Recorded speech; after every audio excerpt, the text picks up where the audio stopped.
Now is not the time for on-the-job training. I've had enough of a guy who sounds like ChatGPT. Now that everybody's gotten their memorized, pre-prepared slogans out of the way, we can actually have a real discussion now.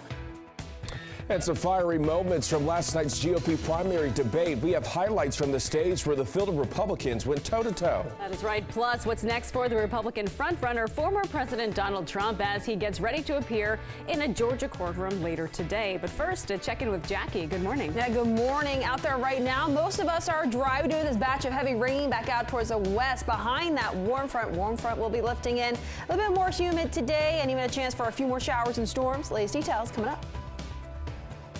And also coming up, we are live this morning in Loudoun County as thousands of students are getting ready to head back to school. The station covering all of the DMV. This is DC News Now.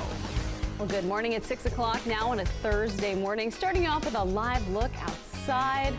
Going to be a not too bad of a morning, but we could see some rain. Jack, you'll have more on that coming up. But first, thanks for starting your morning with us here on DC News Now. I'm Tanaya Wright. Yeah, good morning to you. I'm Corey James. Shanika, I have more on your roads in a moment. But first, Jackie, turning things over to you. Tonight, talking about that rain this morning, the timing of it could potentially impact kids and teachers going to school this morning. Exactly. It really depends on location out there this morning. We are seeing a few sprinkles, mainly off towards northeastern Maryland right now. Aside from that, we're just watching that batch of heavy rainfall back out towards our north and west across portions of Ohio. And that's behind that warm front. That warm front will continue to lift its way in. So throughout the day, there is that chance for that shower or storm to pass on by. But aside from that, again, most of us are dry out there this morning as we take a closer view, as we're seeing just a few splotches of green, mainly closer towards the Baltimore metro area at this point, and a few of those mainly across parts of southern Maryland as well. So we'll be watching as these showers do develop. We're not seeing any lightning with any showers that are popping up this morning, but we could see a few rumbles of thunder later on today. Temperatures right now 60s and 70s, currently 71 in DC. Those dew points slowly starting to rise, but overall still on the comfortable side of things. We've seen worse. But for the kids heading to the bus stop this morning, there could be that passing sprinkle. Aside from that, we're looking cloudy out there, and even by about 8 a.m. we could see that passing shower as well. Of all these details, we'll get towards the rest at 7 day coming up. But Shanika's here with another check of those roadways. How's it looking on this Thursday? All right, let's start in Northern Virginia. It's looking pretty good from what you can see. This is the 14th Street Bridge, 395 heading northbound. Now we have a crash,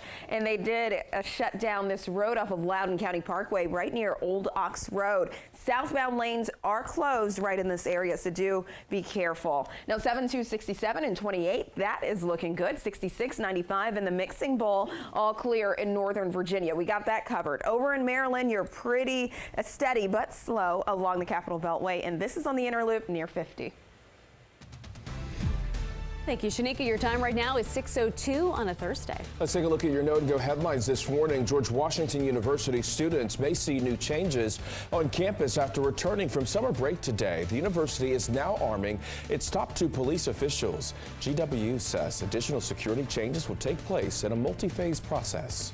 And Maryland Representative Glenn Ivey is leading the charge for marijuana reform on Capitol Hill. He's pushing a bill to make it easier for specific nonviolent drug offenders to clear their criminal record. That proposal is set to be formally introduced to lawmakers when they return from summer vacation next month. And right now, former President Donald Trump is preparing to turn himself in to authorities in Georgia. He is expected to arrive at the Fulton County Jail tonight. He and 18 co-defendants face charges related to an alleged attempt to overturn the 2020 presidential election. Time right now is 6:03. Today is a big day for thousands of students and teachers across Loudoun County. That is right. Our Liberty Zabala is live in Sterling this morning, where kids are getting ready for their first day of school. Liberty, good morning. Good morning, Tanaya and Corey. Yes, they are in store for a special treat this morning as well. We're told the Potomac Elementary School Marching Band and the Color Guard will be out here to greet the students. You see the sign behind me, Welcome Back Eagles. They'll be greeting them on the first day of school. Now, students and staff will also be taking part in something new this year. Loudoun County Public Schools just launched its dual language immersion program that will take place here at Potomac and Sanders Corner her elementary schools. Now this means kindergarten classrooms will use a 50-50 model where half the class will include native English speakers and the other half native Spanish speakers. Half the class day will also be taught in the Spanish language. Now the program will also have a STEM focus on math and science. It is the first program in the Commonwealth of Virginia to teach computer science in Spanish for kindergarten. Now students and staff will also see a new superintendent taking over for the last one after the last one was fired for mishandling sexual assaults, and the district says it is working to move forward with this new school year. I'm thrilled for us to welcome Dr. Aaron Spence to come in. He'll start September 1st here in LCPS, coming from Virginia Beach, where he served there for about 9 years. He was a state superintendent in 2018 here in Virginia, and so just brings a ton of experience. So a lot of new and exciting things happening this school year as students head on in. Now we're also expecting again that marching band and the color guard to be out here to perform in the next hour or so. So we'll bring that to you live coming up on the news at 7. I'll send it back to you guys in the studio. All right, thank you, Liberty. A 16-year-old Frederick County student is in custody this morning after he was involved in a fight on the first day of school yesterday. Yeah, the Frederick County Sheriff's Office says that fight happened between two students, and according to officials, one of the students pushed the officer and tried to get the other student involved. The Sheriff's Office says that is when one of the students pulled out a knife and opened it toward the officer in the school office. They say the student was also making verbal threats of violence before dropping the knife when asked to put it down.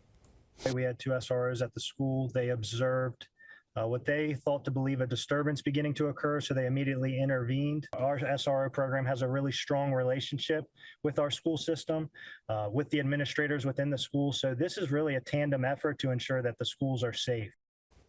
The 16-year-old arrested is facing several charges, including first and second degree assault, having a weapon on school property, and resisting arrest. And back to school can be a really exciting time for a lot of students, but for others, it can mean stress with bullying. A professor at Yale School of Medicine says there is sometimes a perception that bullying is just a normal part of growing up, but it can actually cause severe and lasting mental health problems. She encourages parents to work on opening regular communication with their children.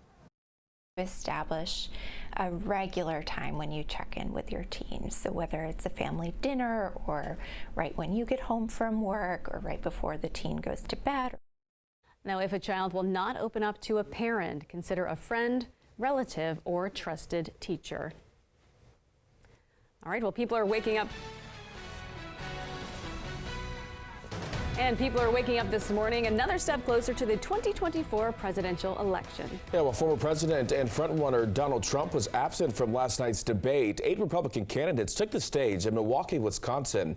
Now, those candidates, Asa Hutchinson, Chris Christie, Doug Burgum, former Vice President Mike Pence, Nikki Haley, Ron DeSantis, Tim Scott, and Vivek Ramaswamy. They all debated the big issues, topics ranging from foreign policy and the war in Ukraine to climate change and abortion. I've had enough already tonight of a guy who sounds like ChatGPT standing up here. And the last person in one of these debates, Brett, who stood in the middle of the stage and said, "What's a skinny guy with an odd last name doing up here?" was Barack Obama, and I'm afraid we're dealing with the same type of amateur standing on stage tonight. Meantime, former President Donald Trump took part in an interview with former Fox News host Tucker Carlson on X, the platform formerly known as Twitter. Trump says he is taking a strong stance on border issues again. This time, your bottom line top promise to the country. So you can do numerous things at the same time. Of course. But let's say number one is a border and taking hundreds of thousands of criminals that have been allowed into our country and getting them out.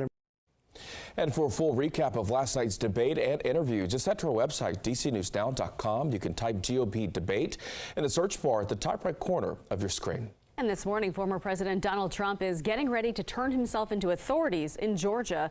He was charged last week over his alleged efforts to overturn the 2020 election results.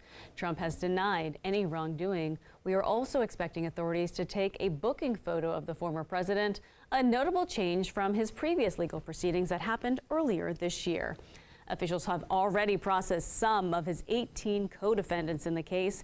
They're accused of election interference. They include former U.S. Attorney and New York City Mayor Rudy Giuliani and former Trump attorney John Eastman. And I'm fighting for justice. I have been from the first moment. I represented Donald Trump, an innocent man who has now been proven innocent several times. I don't know how many times he has to be proven innocent. The attempt to criminalize our rights to such redress with this indictment will have and is already having profound consequences for our system of justice. Some Republicans say Trump's legal troubles are turning the spotlight away from other GOP presidential candidates.